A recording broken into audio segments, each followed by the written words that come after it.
มื้อนี้พาพี่น้องจีบสาวพญากันนะพี่น้องเอ้ยชายมีใจหักต้นน้องสาวหลาคนไข้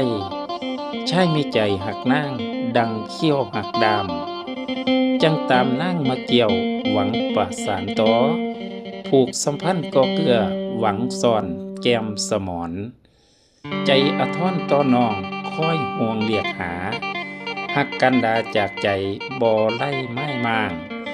ชายหักนางจริงแท้หวังเอามาดอกเป็นคูหวังมาสู้อยู่ซ่อนนอนห้องห่วงนางขอเพียงเปิดป้องทางไขปองทางใจ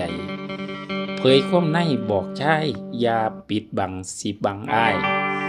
พออวนชายหักน้องบ่เปลี่ยนแปลเป็นอื่นทุกวันขึ้นเอาโอกคะนิ้งน้องทำห้อนแท้แล้วพี่น้อง